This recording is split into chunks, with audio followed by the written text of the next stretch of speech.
आज की AI powered generation की टर्म्स में तो इसको रोबोटिक या मैकेनिकल कहते हैं, लेकिन हमारे ज़माने में इसको दौले शाह के मलंग कहा जाता था। अब मलंग का लफ्ज़ मैंने यहाँ ख़ुद से ऐड कर दिया है। इसकी जगह एक नहायत नामुनासिब लफ्ज़ इस्तेमाल किया जाता था, जिसे अब नई नस्ल के साथ शेयर करना मुनासिब नहीं है। लेकिन बहरहाल एक ऐसी कौम, एक ऐसी जनरेशन जो सिर्फ नगमे गाए, तराने गाए, बाजे बजाए, ढोल बजाए, नारे लगाए, भंगड़े डाले, कुछ सेल्फियाँ खींच कर अपलोड कर दे, कुछ वीडियोस बनाकर अपलोड कर दे, शोर शोर हंगामा हंगूमा कर दे, बजते हुए बैंड पर रक्स कर ले, डांस कर दे और बस सवाल ना उठाए, अपने हुकूक की बात ना करे, आइन की बात ना करे, जमहूरियत की बात ना करे, इलेक्शन चोरी की बात ना करे, इंसानी हकूक़ की बात ना करे, ये सवाल ना उठाए कि बलोच माएँ बहनें जो 30 दिन से ज़ायद अरसे से बैठी हैं इस्लामाबाद में, आखिर उनका क्या कसूर है और पहले ही इस मुल्क में क्या जबरी गुमशुदगियाँ थोड़ी हैं, बावजूद इसके कि 30,000 से ज़ायद जबरी गुमशुदगियाँ पाकिस्तान में हैं बतौर ह्यूमन राइट्स वॉच के, human rights commission of Pakistan के, एमनेस्टी इंटरनेशनल के। लेकिन अता तारड़ साहब वफाकी वज़ीर इत्तलात, वही वाले वफाकी वज़ीर इत्तलात जिन्होंने अखबारात पर पूरे पूरे सफ़े का इश्तिहार छपवाना तो नहीं भूले वो जश्न आज़ादी पर कौम को मुबारकबाद देने के लिए, लेकिन उस इश्तिहार में कायद आज़म और अल्लामा इकबाल की और फातिमा जना की या सर सैयद अहमद ख़ान की या किसी भी ऐसे शख्स की जिसकी वजह से पाकिस्तान बना है और जिसकी वजह से अता तारड़ साहब के दादा सदर पाकिस्तान बने थे, अगर वो पाकिस्तान ना बनाते तो अता तारड़ साहब के दादा सदर पाकिस्तान ना बनते, अता तारड़ साहब खुद वज़ीर ना बनते, अता तारड़ साहब के कज़न आज़म नज़ीर तारड़ साहब वज़ीर ना बनते, अता तारड़ साहब की एक रिश्तेदार सायरा अफजल तारड़ साहिबा MNA ना होती, सायरा अफजल तारड़ साहबा की भी कोई सुनते हैं कि ख़ानदान की खातून रिश्तेदार हैं बकौल मजीद निज़ामी साहब के, जो गालिबन उनकी कोई सिस्टर इन लॉ टाइप खातून है, जो MNA हैं, ज़ाहिर है इस ख़ानदान से ताल्लुक़ की वजह से। और अब तो माशाल्लाह अता तारड़ साहब के छोटे भाई भी टिकट होल्डर बन गए हैं, वो जो गुजरांवाला से कोई PTI के साहब चट्ठा साहब नाहल की हैं उनकी जगह पर। तो ये सब लोगों ने जो पाकिस्तान बनने की वजह से ये मराहत और ये लग्जरीज एंजॉय कर रहे हैं, पाकिस्तान में जो नया शाही ख़ानदान इमर्ज करके आया है शरीफ ख़ानदान की शक्ल में,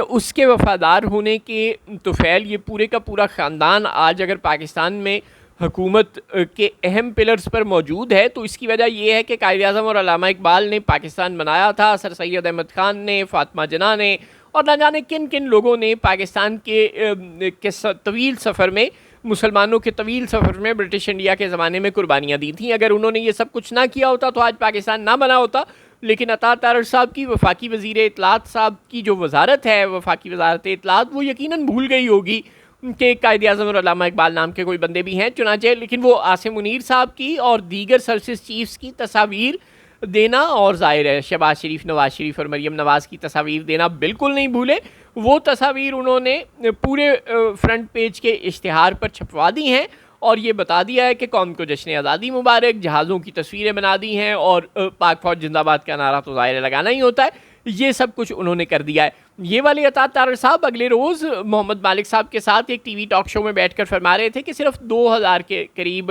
लापता अफराद हैं और उनके पास जस्टिफिकेशन बड़ी ज़बरदस्त है। वो कहते हैं कि देखिए अमेरिका में तो बेशुमार लापता अफराद हैं, फ़लाँ मुल्क में बेशुमार लापता अफराद हैं, तो अगर पाकिस्तान में 2000 हो गए तो क्या हो गया, क्योंकि इनमें से अक्सर तो वो हैं जो खुद ही घर छोड़ के चले गए हैं या जो दहशतगर्द हैं और इनको खामखा लापता कहा जा रहा है। इसमें स्टेट का कोई ताल्लुक नहीं है। अल्लाह अल्लाह खैर सल्ला, सारी कहानी ख़त्म होगी। तो वो जो बलोच माएँ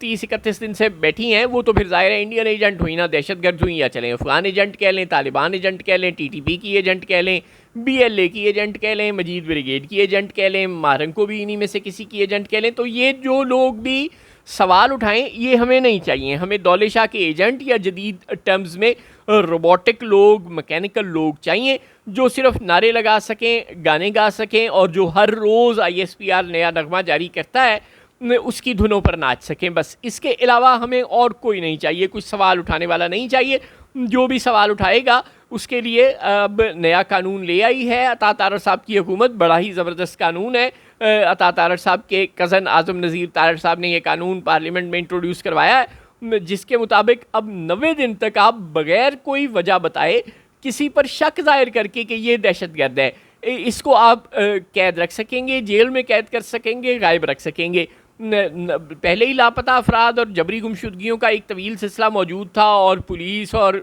दीगर सिक्योरिटी के इदारे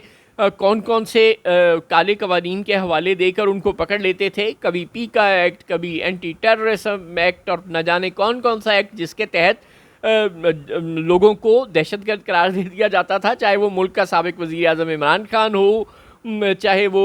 अख्तर मैंगल की जमात के बेशुमार लोग हों, चाहे वो निहत्ती बच्ची मारंग बलोच हो, चाहे अली वज़ीर हो, साबिक लॉ मेकर है। ये सब के सब लोग जो आवाज़ उठाते हैं, जो बोलते हैं, जो इंसानी हकूक़ की बात करते हैं, ये सब के सब दहशतगर्द हैं।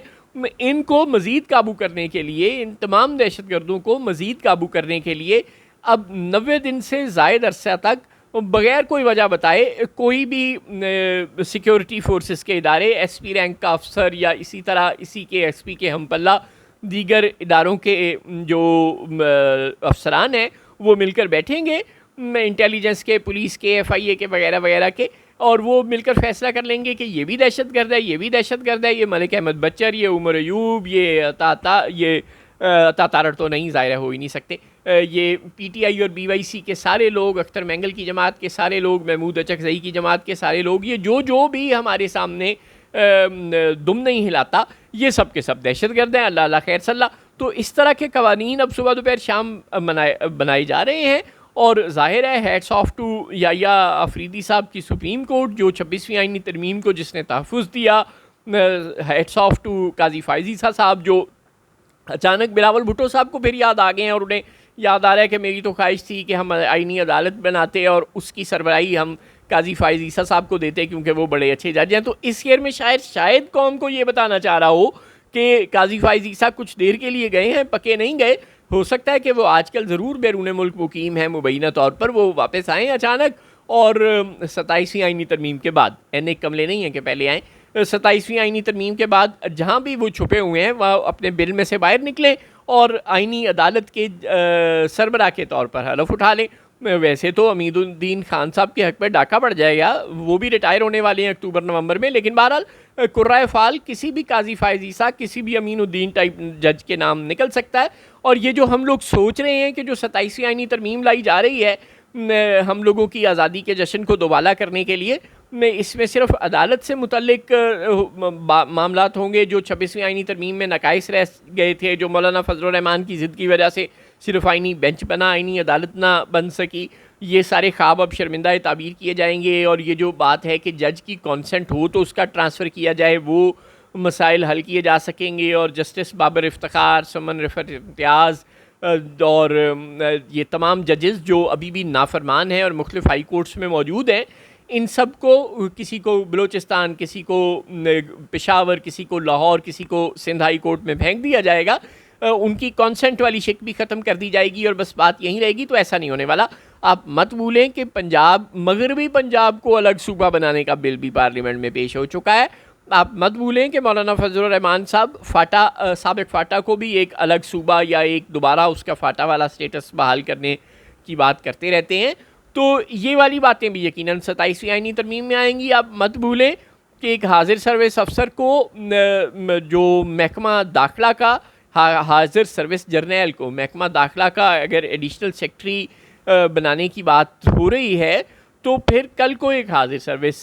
जर्नैल को मुल्क का सदर बनाने की बात भी हो सकती है। तो इस तरह के तमाम मामलात 27वीं आईनी तरमीम एड्रेस करेगी और जहाँ जहाँ कोई ऐसा मामला रह गया है कि जहाँ कौम वाकई आज़ादी मना सकती हो, जहाँ वाकई आज़ाद हो, जहाँ वाकई अवाम के जमहूरी हकूक़ और आइनी हकूक़ और कानूनी हकूक़ का तहफ़्फ़ुज़ हो रहा हो, उस सुराख को भी अब बंद करने के लिए 27वीं 28वीं और न जाने कौन कौन सी आइनी तरमीम आने वाली हैं। उस आइनी तरमीम में हो सकता है कि बलोच ख़वातीन के इस्लामाबाद में दाखिले पर ही पाबंदी लगा दी जाए। वो जो बच्ची, पता नहीं है वो कौन से शहर की वीडियो है, शायद कोयटा की वीडियो है, सरफराज बुगटी साहब के इलाके की, जहाँ पर एक बच्ची रो रही है और वो कल की तारीख़ की वीडियो है मुबैना तौर पर, जो इंटरनेट पर बहुत वायरल है। और वो कह रही है कि मेरे 3 भाइयों को पुलिस उठाकर ले गई है और हम देख रहे हैं कि उस वीडियो में वैन में बहुत सी ख़वातीन को भी उठाकर ले गई है पुलिस। अब हो सकता है कि उनको कुछ देर डिटेंशन के बाद छोड़ दिया गया हो। ऐसी खबरें मेन स्ट्रीम मीडिया में तो रिपोर्ट नहीं होती, सोशल मीडिया पर कल 14 अगस्त के दिन वो वीडियो बहुत ज़्यादा वायरल रही है। तो ये जो कुछ हो रहा है, हो सकता है कि इन लोगों के पास जो एहतजाज का हक़ है, आइन जो देता है वो एहतजाज का हक़ ही ख़त्म कर दिया जाए कि कोई किसी मामले पर एहतजाज कर ही नहीं सकता, क्योंकि एहतजाज का मतलब है नेशनल सिक्योरिटी के ख़िलाफ़ बात करना, और ये तो कौमी सलामती के ख़िलाफ़ जुर्म है, और इस पर तो फिर 90 दिन नहीं ताउम्र डिटेंशन का कानून मंजूर हो जाएगा। 2016-17 में भी ऐसा कोई कानून हुआ करता था, वो जब दहशतगर्दी अपने उरूज पर थी जनरल कियानी के ज़माने में, कि साल तक 6 महीने तक पुलिस जो है, सिक्योरिटी एजेंसीज जो हैं, वो टेररिज्म के शुबे में किसी को अदालत से साबित किए बगैर कैद रख सकती हैं। तो ऐसा ही कोई कानून दोबारा बहाल हो सकता है। ये सब कुछ अब जो जश्न आज़ादी हम मना रहे हैं, उसके मज़े को दोबाला करने के लिए ऐसी मज़ीद आइनी तरमीम हम देखते हैं कि आती चली जाएंगी। और ये जो एक जगह की हम बात कर रहे हैं कि पीटीआई वाले वो रावलपिंडी में बच्चों के सामने अब्बा जी को डांट दिया पुलिस वालों ने झंडा लहराने पर, और किसी एक जगह हम देखते हैं गालिबन वो सिंध पुलिस की गाड़ी है जो कराची में बहुत से पीटीआई के झंडों और पाकिस्तान के झंडे को खींचकर प्रोटेस्टर्स से लेकर जा रही है। वो लोग तो सिर्फ जश्न मना रहे थे, प्रोटेस्टर कहना तो उन्हें ज़्यादती है, वो सिर्फ आज़ादी का जश्न मना रहे थे और उन्होंने पाकिस्तान के झंडे के साथ पीटीआई का झंडा भी पकड़ा हुआ था। तो ये जो एक दो वीडियोस रिपोर्ट हो रही हैं, इससे पता चलता है कि मामला बहुत थोड़ा है। पीटीआई वाले तो बहुत बुरी तरह से डर चुके हैं। अब पाकिस्तान में पीटीआई का ख़तरा कोई मौजूद नहीं, और बीवाईसी में से कोई बोलेगा तो उसको भी मारंग की तरह कैद कर दिया जाएगा। और ये जो बलोच ख़वातीन सुबह दोपहर शाम आ जाती हैं एहतजाज करने, हो सकता है 27वीं आईनी तरमीम में पाबंदी लगा दी जाए कि कोई खातून मार्च के लिए निकले ना, जो मर्द बोलेगा उसको लापता कर लिया जाएगा, और ख़वातीन के एहतजाज के हक़ पर ही पाबंदी लगा दी जाए। चादर चारदीवारी का तहफ़्फ़ुज़ पामाल होता है ना। तो यूँ जो तमाम की तमाम अब कौम हमें चाहिए वो दौलत शाह के मलंग जैसी या रोबोट जैसी या मैकेनिकल चाहिए, जो सिर्फ आज़ादी के नगमों पर जो हर हफ्ते ISPR जारी करता है, मार्का हक के नगमों पर जो हर हफ्ते ISPR जारी करता है, उन पर नाच सके और गाने गा सके, और 14 अगस्त पर सिर्फ पाकिस्तान के झंडे लेकर बाहर निकल सके और पाँ पाँ करके बाजे बजा सके। इसके अलावा कोई काम करने वाली, कोई सोचने वाली, कोई सवाल करने वाली कौम अब हमें नहीं चाहिए।